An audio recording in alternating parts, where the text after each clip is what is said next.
They say the soul is a quiet traveler. It doesn't hurry, it doesn't shout. It moves like light spilled across still water, unseen until it touches the world around it.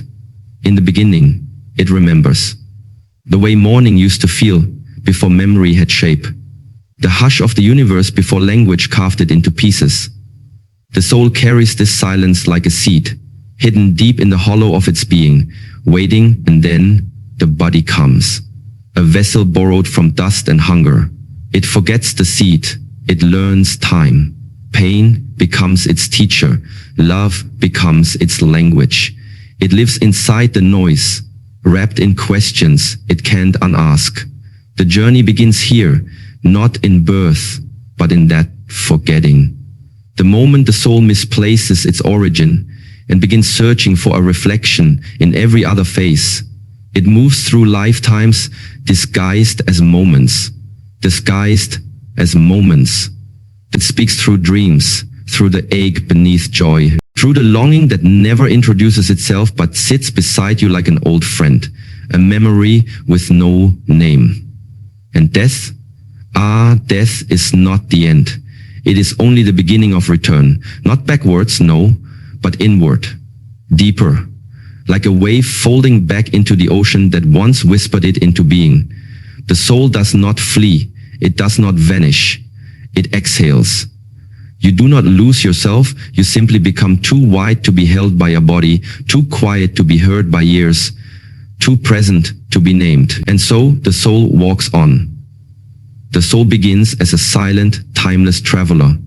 It does not emerge with fanfare or a dramatic entrance, for it has no need of spectacle. Its essence is older than the stars, softer than breath, and vaster than the oceans we name. There is a stillness to it, not the kind that is empty or waiting, but the kind that holds everything already, like a sky so wide that even storms pass through without disturbing its calm. This stillness is not absence, but completeness. The soul is whole before it knows what it means to be fragmented. It does not seek, for it has not yet forgotten. Its journey begins before the journey begins. Long before time was shaped into hours and days, long before the body was formed in flesh, the soul exists in a place that has no borders. It is neither light nor dark, neither rising nor falling. It simply is. And in this state of being, there is clarity, a kind of knowing that does not require words, a kind of presence that does not require shape. There are no names in this realm. There is no division between self and other. There is only the vast, unified hum of being. And the soul vibrates within it like a note within a song that never began and never ends. In this space, there is memory, though not of events or faces. It is the memory of essence, of alignment. The soul remembers not what it has done, but what it remembers harmony, not as something to be learned, but something never unlearned. It is the silence before a heartbeat, the space between thoughts, the depth beneath desire. This is the foundation of its existence. A purity untouched by fear, by time, by form. Yet even in its stillness, the soul carries movement, not motion through space, but the stirrings of a purpose unspoken. There is a gravity to its being, not of mass, but of meaning. The soul is drawn, not by force, but by a quiet unfolding, like a bud opening, not because it is told to, but because it must. This movement is not linear, it is spiral, cyclical, echoing through the corridors of existence like wind through a canyon. It is the gentle tug of becoming, the whisper that says, there is more. The soul does not resist. It does not fear the transformation that lies ahead, for it does not yet know fear. It has not been fractured by separation, by doubt, by identity. It moves as mist moves, unbound, curious, intimate, with all it touches. And in that movement, it begins to descend, not downward in space, but inward, into the narrowing corridors of form, sensation, and limitation. But before it steps into the body, before it allows itself to be veiled by skin and story, the soul lingers. It hovers at the edge of the veil, at the boundary where eternity becomes moment, where the infinite accepts the invitation of finitude. It pauses, not because it is unsure, but because this pause is sacred. In this pause, the entire journey is glimpsed. All the joy, all the pain, all the forgetting and remembering, the falling and rising, the becoming and unbecoming. It is seen, not in sequence, but all at once, like a tapestry already woven, though it has yet to be touched. The soul accepts this journey not as a burden, but as a gift. For the soul knows that in order to understand light, it must learn to see in darkness. To taste truth, it must pass through illusion. To remember what it is, it must first forget. This forgetting is not punishment. It is the soil in which the memory of the soul's true nature will one day bloom again, richer, deeper, with petals stained by every experience it gathers. The soul does not cry as it enters the body. It does not fight, it flows. It arrives, not with fear, but with grace. It folds itself into form the way light folds itself into water, becoming distorted, but never lost. The essence remains, though now it sleeps. It lies dormant beneath the weight of breath, heartbeat, language, and time. And yet, it waits. Even in infancy, before the mind can name a single thing, the soul is there. In the stillness between breaths, in the softness behind the eyes, in the wonder that has not yet been shaped into curiosity, it is there. Watching, listening, remembering. It is not silent because it has nothing to say.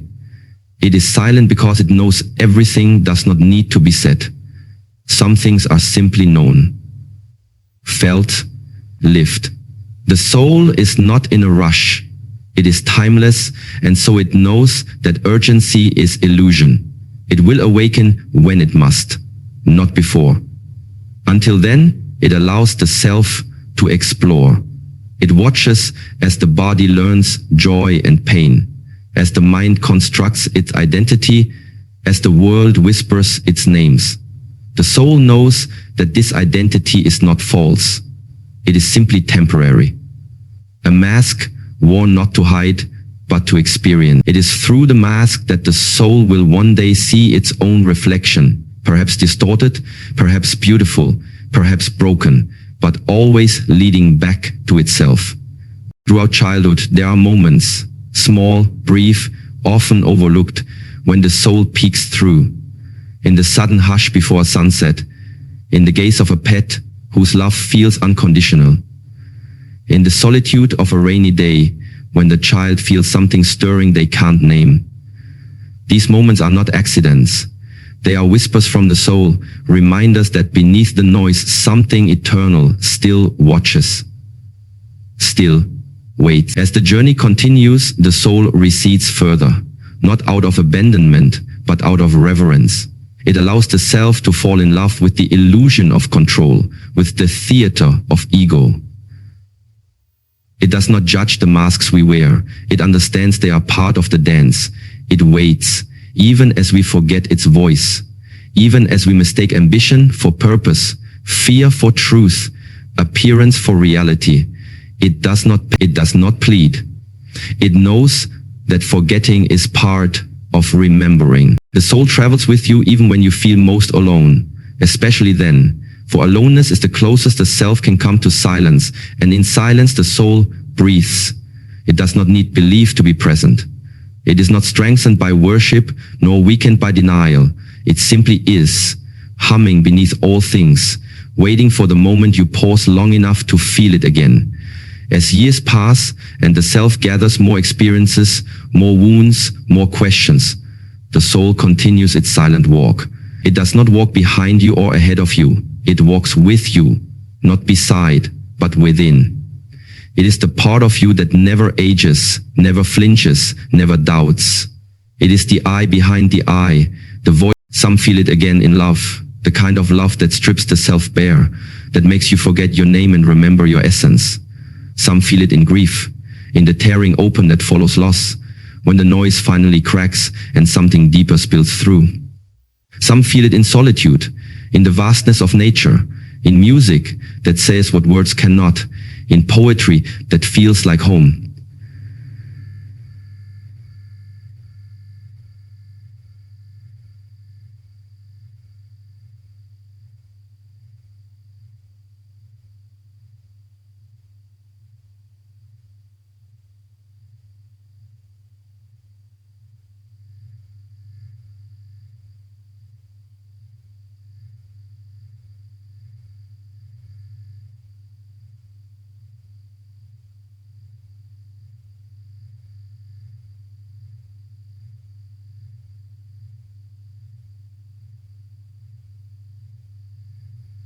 The soul is not a destination. It is not something to become. It is what you are, beneath the becoming. And though it journeys, it does not seek.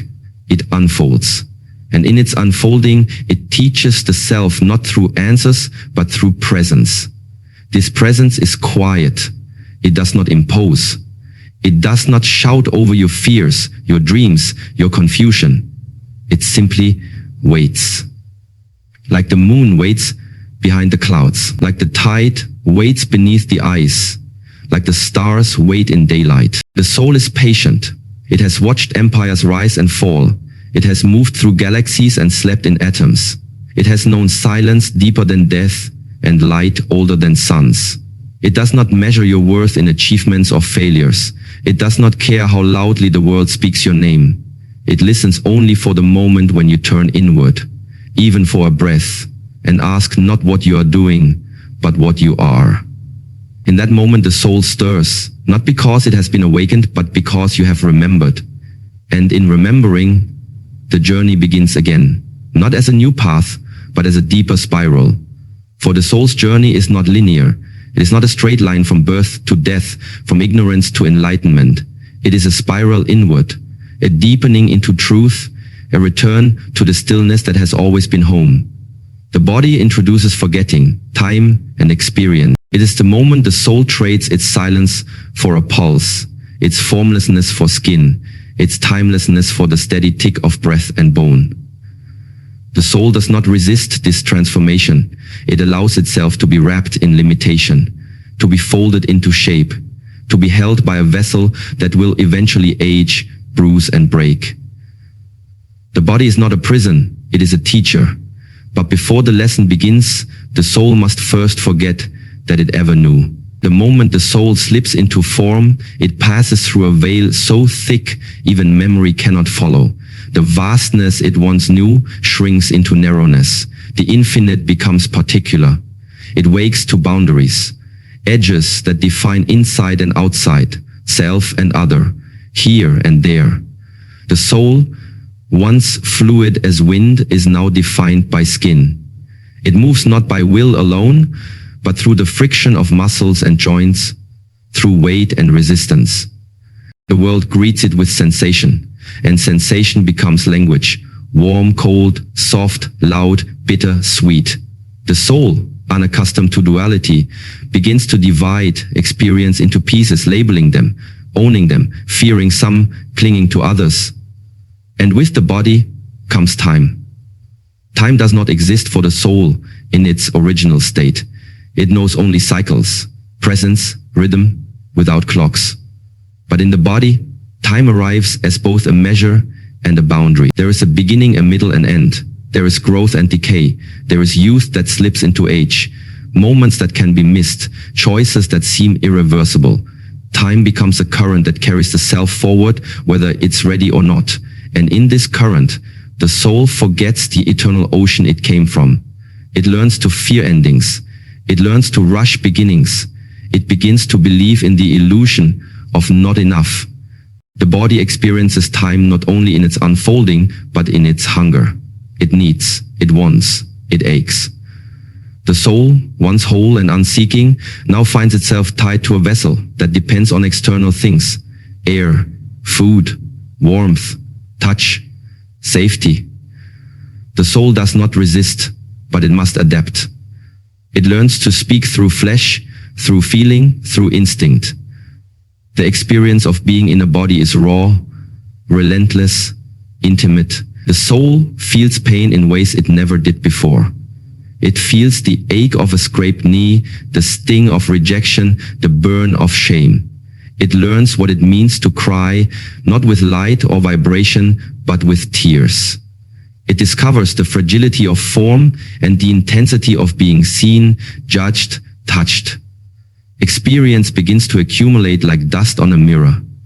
At first, the soul's light still shines through. But over time, the mirror clouds. With each new wound, each new joy, each disappointment, each dream, the self is shaped. Identity begins to take form, not as essence, but as story. I am this. I am not that. The self builds walls out of language, out of memory. And behind these walls, the soul becomes quiet, not absent, never absent, but muffled. The body teaches the self about difference.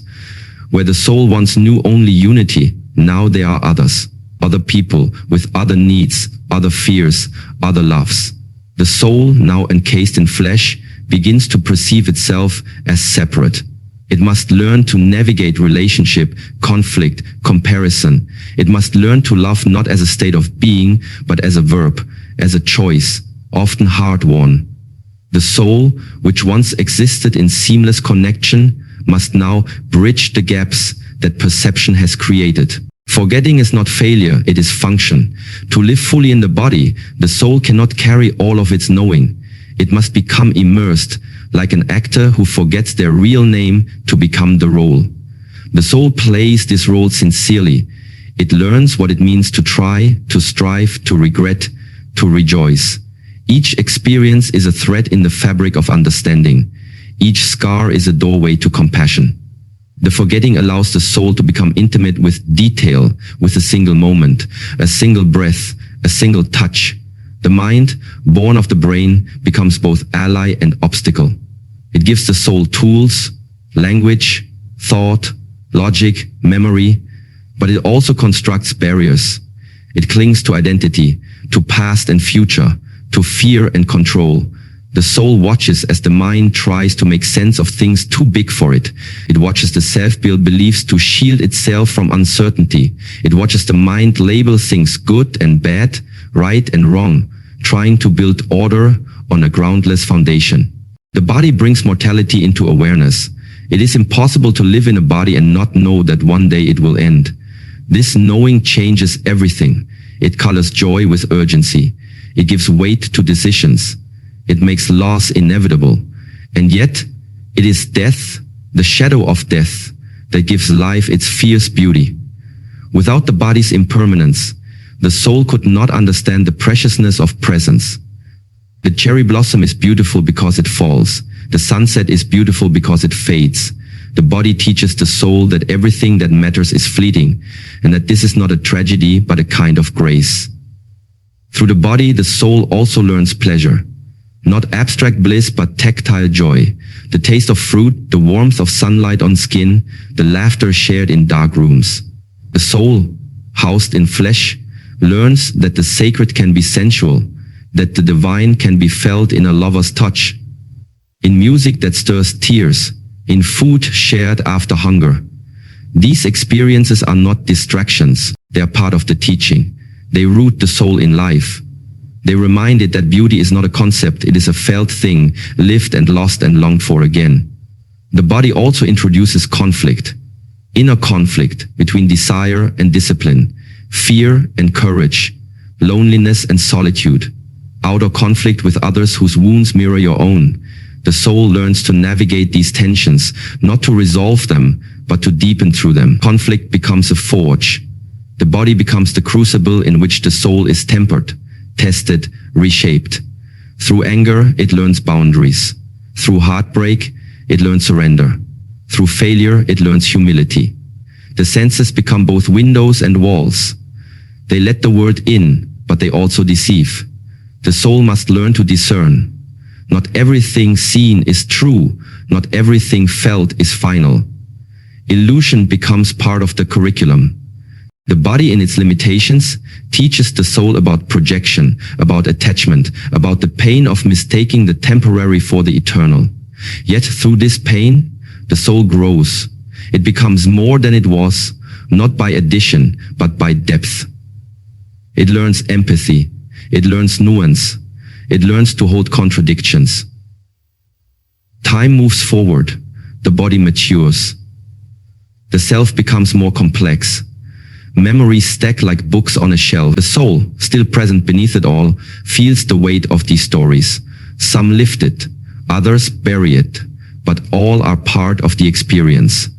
The soul does not need the self to be perfect. It only needs the self to be present. Even in confusion, there is learning. Even in numbness, there is movement. The soul does not rush. It knows that even forgetting is sacred. There are moments scattered across a lifetime when the soul stirs, moments when the self is cracked open by grief or wonder or silence and something deeper shines through. A moment alone in the forest, the first breath after a loved one dies, the sudden stillness after a storm. These are moments when the soul is felt again, however faintly, not as a memory, but as a presence. The body, in its vulnerability, becomes the doorway. In these moments, the forgetting fades. The self remembers, however briefly, that it is more than its story, more than its fear. These glimpses do not last. Life returns. The noise returns. But something has changed. A seed has been watered. The soul knows it will rise again. Each experience, each wound, each joy, it all feeds the remembering. It all feeds the journey. The body is both the place of forgetting and the path to remembering. Through it, the soul comes to know contrast. Through it, the soul learns not just what it is, but what it is not. And this too is necessary. The body fails, it tires, it weakens, but it also deepens. The older the body grows, the more the soul is revealed, not because time has made it stronger, but because time has worn down the barriers. With age, the mind softens, the stories loosen, the masks slip. The soul, once buried under ambition and identity, rises through the cracks. The light shows through the fractures. The body, once a veil, becomes a lantern. And so the soul continues its journey through the vessel of flesh. It forgets in order to experience. It experiences in order to understand. And it understands in order to remember. Not intellectually, but viscerally. The journey through the body is not a detour. It is the path itself. For without the forgetting, the soul could never return. And without return, there would be no depth, no empathy, no story. The journey is a return inward, not an end. It begins not when the body weakens or the heart slows, but when the awareness begins to pull back from the noise of the outer world. Long before the final breath, the soul begins to circle home. Quietly, slowly, like the tide withdrawing from the shore, not in fear, but in rhythm. This return is not dramatic. It is not a reversal nor a retreat. It is a soft spiral, an unseen motion beneath the surface of ordinary days. It is not the destination that matters, but the reorientation, from outward grasping to inward remembering. There comes a time, sometimes in moments of stillness, sometimes in storms of despair, when the external world no longer holds the same weight. The things once chased begin to lose their shine. The applause grows quieter, not because the world stops clapping, but because the soul no longer leans toward the sound. It turns instead towards something more subtle, something without language, without form. This inward movement does not deny the world. It transcends it. It does not reject life. It seeks its source. The return inward is not always graceful. It is often messy. The self, so long trained to look outward, to achieve, to prove, to control, resists. It clings to the known, the visible, the tangible. But the soul is patient. It waits, even through struggle. It whispers not of escape, but of not of endings, but of truth. And eventually, something breaks open. Not violently, but necessarily, a kind of loosening happens. a soft unraveling of certainty, a surrendering of the stories that no longer nourish. This turning inward is not withdrawal, it is the rediscovery of depth. The surface world, with its clocks and calendars, becomes less urgent. There is a shift from doing to being, from seeking to witnessing. The self begins to remember that it is not the roles it plays. It is not the name it answers to, nor the mistakes it carries. It is not the pain it endured or the praise it earned. These were clothes the soul wore to feel the world. Now they begin to fall away. The return is not a journey backward. It is not a regression. It is not childhood revisited, nor innocence reclaimed. It is something wiser, richer. It is clarity born from contrast. It is the awareness that everything experienced, the heartbreak, the longing, the failure, the joy, was part of the path home. Each moment of suffering became a breadcrumb. Each moment of wonder, a flare in the dark. The soul gathers these fragments not to discard them, but to integrate them. The journey inward is a weaving, a sacred stitching together of all that was broken, all that was forgotten, into a whole that never truly ceased to be. To return inward is to begin listening in a new way, not with the ears, but with attention, with stillness. The world outside continues its pace, but something inside slows down. There is no need to rush when what you seek cannot be reached by speed. There is no need to grasp when what you are returning to is already within you. This realization changes everything. It shifts the center of gravity. It dissolves the illusion of distance. The return does not ask for perfection. It does not require that you fix yourself before you come home. It only asks that you stop running, that you stop pretending, that you sit even in your confusion and let yourself be seen by yourself, that you face the silence not as an enemy but as a mirror, that you allow the unfamiliar to become familiar again. The soul does not judge your delay. It only opens the door. Along this inward path, many things fall away. The need to be right, the hunger to be liked, the armor of defensiveness. They are heavy, and the deeper the journey goes, the more they weigh. Eventually, carrying them feels unnatural. Eventually, they are laid down, not out of moral ambition, but because they no longer make sense.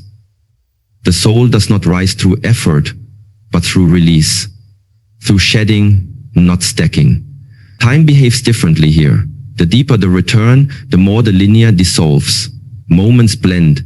Memory becomes sensation. The past, present, and future are not separate lanes, but overlapping rivers. The soul begins to feel itself as a thread that has never been cut, only veiled. The return is not to a previous version of self, but to the space that holds all versions. It is the remembrance that you were never only this lifetime, this face. You were always more, you still are. This path inward is often walked alone, not because others are absent, but because only you can listen for your soul's voice. Only you can feel the shift in your own breath when truth arrives. Others may walk beside you. They may point to signs, but the recognition must rise from within. It is a solitary kind of grace.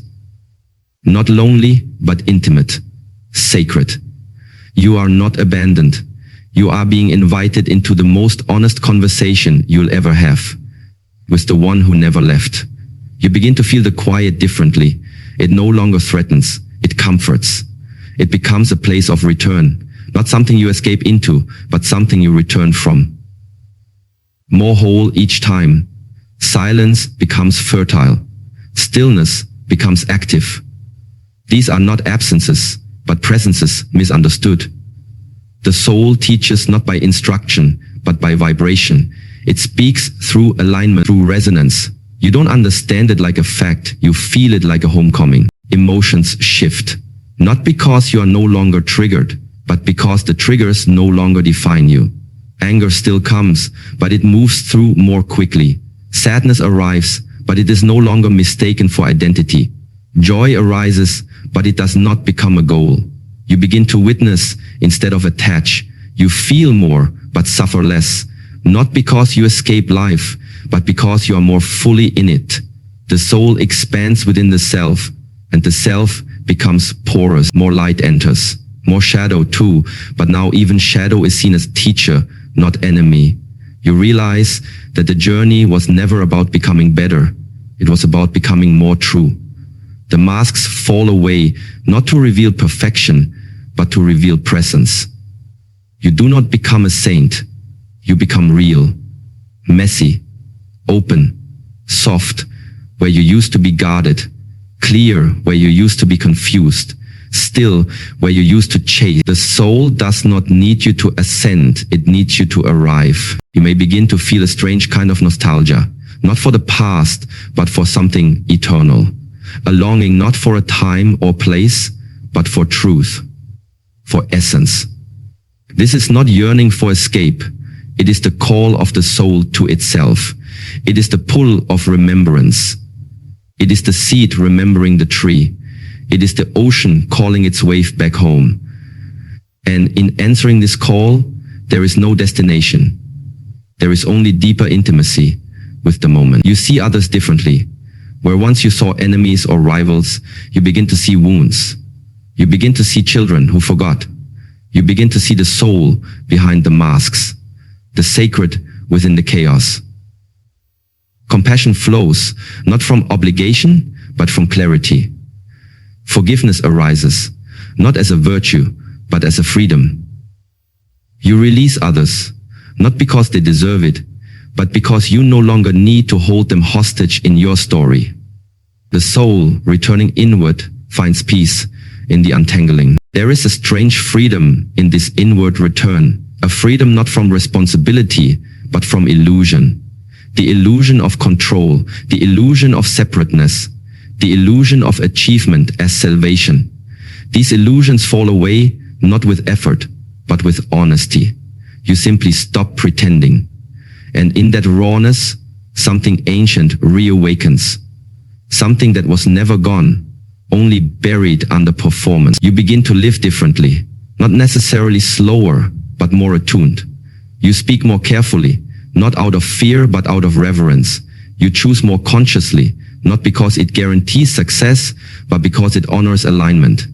You move through the world not to be seen, but to see. Not to impress, but to express. You give, not to earn, but to reflect the abundance within.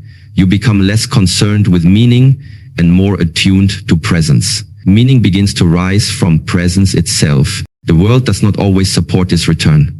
It may call it withdrawal, it may call it foolish, but the soul knows. The soul remembers. And so do those who are listening, those who have begun their own spiral inward. There is a silent recognition between those who walk this path. A nod, a softness in the eyes, an understanding that needs no words. You are not alone, even in your solitude. This inward journey reveals that nothing was ever truly lost. Not love, not innocence, not purpose. They were hidden, transformed, misnamed, but never destroyed. The soul gathers them all as it returns. It does not discard the past. It redeems it. It lifts it from the rubble and breathes truth into it. Even the pain becomes sacred, not because it was right, but because it shaped the path, because it brought you here. And so the return continues, not in straight lines, but in spirals, deeper and deeper, each breath a step, each pause a prayer. There is no map, only markers. No finish line, only openings. The inward journey is infinite because the soul itself is infinite. It does not end when the body ends. It continues in silence, in vibration, in mystery. And every step into that silence is a step toward the source. The place where the journey and the traveler were never two. And every step into that silence is a step toward the source. The place where the journey and the traveler were never two. And every step into that silence is a step toward the source. The place where the journey and the traveler were never two. And there is a moment, not defined by time, when everything begins to dissolve. Not in panic, not in despair, but in quiet recognition. The form loosens its grip, the edges soften, the lines between self and world blur. Breath still moves, but differently, lighter, slower, a whisper more than a wave. It is not death that has come. It is the remembering that death was never real. The body may appear to weaken, but something vast grows stronger. The self may feel small, but the soul begins to fill the entire room. This is not the end of the story, it is the return of the storyteller. In this space, all the noise that once dominated begins to fade, not suddenly, but surely, like a radio dial turning down. The identity, the name, the history, the personality, the reputation, these are still there, but they no longer define. They no longer hold the same weight. The need to hold on, to explain, to justify, it begins to fall away. There is no need to be understood anymore. There is only the desire to rest into truth, into wholeness, into presence unguarded. What was once feared as the end now reveals itself as a threshold, a sacred crossing. The soul stands before it, not trembling but aware, not rushing but ready. There is no ceremony here, yet everything is sacred. Every heartbeat is a drum beat, echoing back to the source. Every breath is a bridge. The veil is thin now, and what lies beyond does not feel foreign. It feels strangely familiar, like a childhood home seen again through the eyes of age. The architecture of the infinite begins to show itself in every corner of the fading finite. There is a subtle expansion happening, barely perceptible, but undeniably present.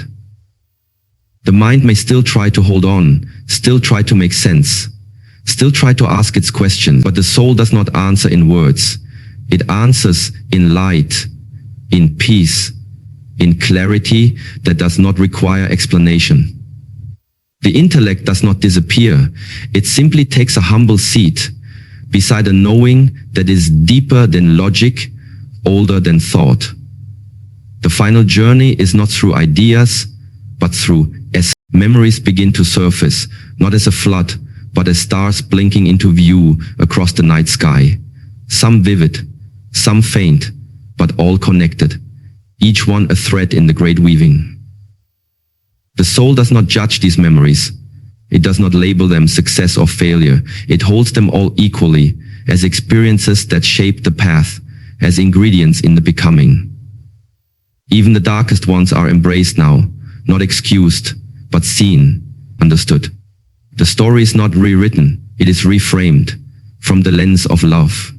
There is a sense now that the self is being gently emptied, not hollowed, but cleared. What was once burden is lifted. What was once urgent is softened. The need to perform, to defend, to strive, these fall like autumn leaves, graceful and inevitable. What remains is the core, the original light. Not bright in a blinding way, but steady, like a candle that has always been burning behind the curtain of the world. The soul feels it now, feels itself, and it does not want to run anymore. It is not detachment that arises, but a kind of tender inclusion. Everything is still loved, the people, the places, the joys, the wounds, but the grip loosens. Love is no longer clinging. It is presence. It is gratitude. It is the recognition that everything was temporary, but none of it was wasted. Even the parts that hurt, even the things that broke, they carried something sacred. And now, at the edge of the known world, the soul gives thanks for every single moment, every single breath it was gifted. This is not the romantic image of release. It is raw. It is holy. The body still aches. The mind may still resist. There may be fear, but beneath that, there is a current pulling inward, drawing gently, without demand. It does not say, "You must come." It whispers, "You may return." And slowly, the self begins to yield, not with resignation, but with reverence. The soul bows, not to death, but to the life that shaped it. What becomes clear in this return is that nothing truly belonged to the self. Not the achievements, not the roles, not even the pain. They were all borrowed for the experience of embodiment. They were all costumes and stages. Beautiful, terrifying, transformative, but borrowed. And now, the soul begins to give them back, not with loss, but with completion. It is the way one returns books to the library at the end of a long, illuminating read. The story was yours, but not yours to keep. The deeper the soul returns, the more the boundaries fade. The soul begins to sense others not as separate, but as reflections, as travelers on the same river, each taking different turns, but carried by the same water. There is a kind of forgiveness that arrives now, unbidden. Not the kind that excuses, but the kind that understands. The kind that knows we are all doing our best with what we remember. The soul sees this now, not just in others, but in itself. And in that seeing, there is peace. The presence of something vast becomes undeniable, not outside, but within, not above, but through. Some may call it God, some may call it source, light, love, stillness. The name doesn't matter anymore. What matters is the intimacy of it. It is not a figure to worship, but a presence to dissolve into. The soul no longer reaches for it. It recognizes that it is it. The separation was always a dream. The return is waking. Time has no relevance here. The hours, the minutes, they no longer measure anything meaningful. What matters now is depth. What matters now is presence. What matters now is the grace of each breath, the quiet miracle of each heartbeat. Even as the body slows, the soul expands. Even as speech falters, the truth becomes clearer. Not in sentences, but in silence. Not in argument, but in awareness. Everything that needed to be said is already known. There is beauty here that words cannot hold. It is not the beauty of youth or symmetry. It is the beauty of completion, of wholeness rediscovered. The beauty of a circle closed, a song finished, a fire returning to ember. It is soft, it is profound, and it is invisible to the eye. But the soul feels it, and the self begins to trust it. The struggle to be someone gives way to the grace of being no one, and yet, more than ever, relationships shift in this space. The soul no longer clings, no longer fears separation. It sees love as eternal, not bound by distance or death. The people once held close are still close, even when not near. Their essence lives within, not as memory, but as presence. Goodbyes become less bitter. They are not endings, they are transitions. The soul knows it will meet again, not in the same form, not with the same names, but in the same field of being. The physical sensations now are only one layer. Beneath them, there is a river of light, a current that carries without force. The soul begins to rest in that current. Trust it, surrender to it, not as defeat, but as the deepest form of strength. There is no battle left to fight, not because the world is perfect, but because the soul knows it is held, knows it is guided, knows that nothing real is ever lost. The questions that once consumed now feel small, not irrelevant, but answered in a language beyond words. The meaning of life, the purpose of suffering, the nature of existence. These are no longer puzzles to solve. They are melodies to feel. They are doorways into being. The soul does not need to explain. It only needs to allow. The mystery is no longer feared. It is welcomed as a friend long misunderstood. In these final steps, the veil is thinner than ever. The distance between the worlds is barely a breath. Loved ones who have passed may be felt again, not imagined but present, not in form but in essence. The soul recognizes them, not by face but by vibration. These are not hallucinations, they are reunions. The soul remembers, and in that remembering, grief turns to grace. The story of the self draws to a close, but the being behind the story continues, not as continuation of character, but as expansion into the whole. The self is not destroyed, it is dissolved into belonging. The soul does not disappear, it returns. It does not end, it becomes. And what it becomes is not separate from anything. It is not elsewhere. It is here, always has been. The journey was never out, it was always back.